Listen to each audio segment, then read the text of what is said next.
こんばんは。シンプルに暮らす40代独身 OL のあきです。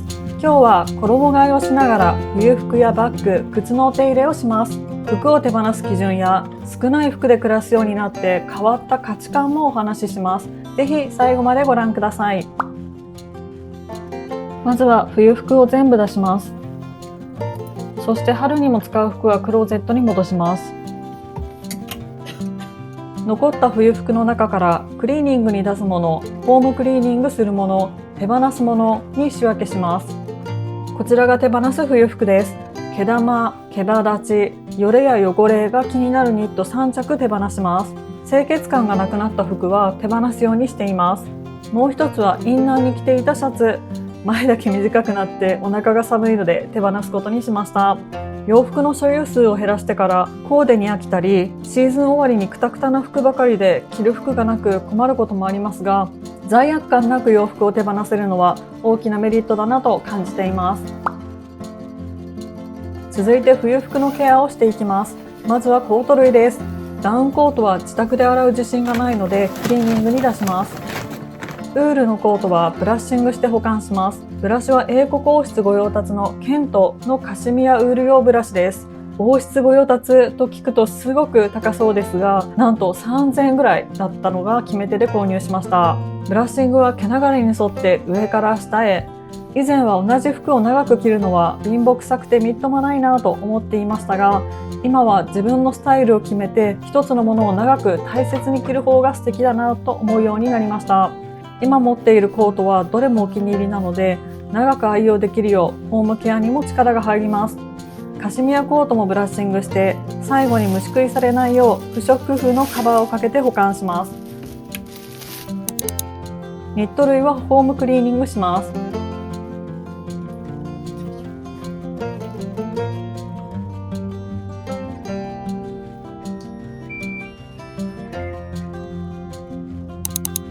来年も履く予定の靴下は毛玉取りをします。ヒートテックの靴下、毛玉がすごいですね。毛玉取りはダイソーのものです。300円か500円だったと思います。ちゃんとしたメーカーの毛玉取りも買ったことがあるのですが、結局これが使いやすくて買い戻しました。だいぶ綺麗になりました。完全ではないですが、ビフォアがこちらなので十分ですよね。続いてバッグのメンテナンスです。バッグのお手入れはワンシーズンに1回程度するといいそうです。Amazon で購入したコロンブスのレザーケアセットを使います。初心者でも簡単と書いてあったのが決め手です。こういうのって5000円ぐらいすると思っていたのですが、案外リーズナブルで2000円で購入できました。まずはホコリを落とすブラッシングをします。次にレザークリーナーで汚れを落とします。クロスで伸ばすように使います。これ多分つけすぎましたね。まじまじとバッグを見たら結構汚れていて軽くショックを受けました。そこの4箇所に黒ずみができていました。長く使うなら日々チェックしないといけませんね。これがビファー、そしてアフターです。だいぶ綺麗になったので仕上げのクリームに移ります。革製品に潤いと光沢を出すクリームを塗ります。米粒3粒分のクリームをクロスで伸ばし、絵を描くように塗っていきます。最後に仕上げのブラッシングです。ステッチ部分についたクリームなどを取って整えます。これで完了です。バッグ収納は山崎実業のバッグ収納スタンドを使っています。倒れやすいカバンも立てて収納できるので場所を取らずスリムに収納できてお気に入りです。最後に靴のお手入れをします。レザーシューズクリーナーを使います。これ一つで汚れ取りとツヤ出しができるので楽ちんです。本当はバッグの時みたいにブラッシングからした方がいいとは思うんですが、余力がないのでこれで済ませます。ツヤツヤでいい感じじゃないですか。とっても綺麗になりました。しかし問題はこちらのスニーカーです。ジーンズが色移りしちゃったんですよね。消しゴムやクリーナーでは落ちなかったので、コインランドリーのシューズクリーナーで洗ってみます。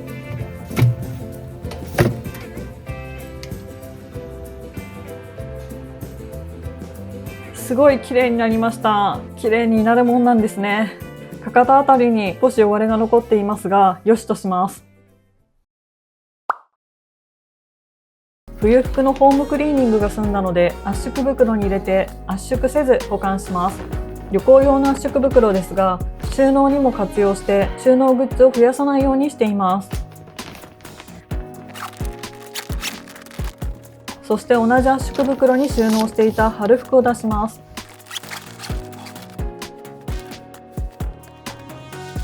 毛玉が気になるものは毛玉取りをして、糸のほずれがあるものは整え、ほこりをコロコロで取ります。シワが気になるものはスチームアイロンをかけて春の準備万端です。今年の春服は買わない予定でしたが、数着購入しました。次回の春服動画で詳しく紹介しますので、また見ていただけたら嬉しいです。最後までご視聴いただきありがとうございました。チャンネル登録、グッドボタン、コメントいただけたら励みになります。それではまた次回の動画でお会いしましょう。さようなら。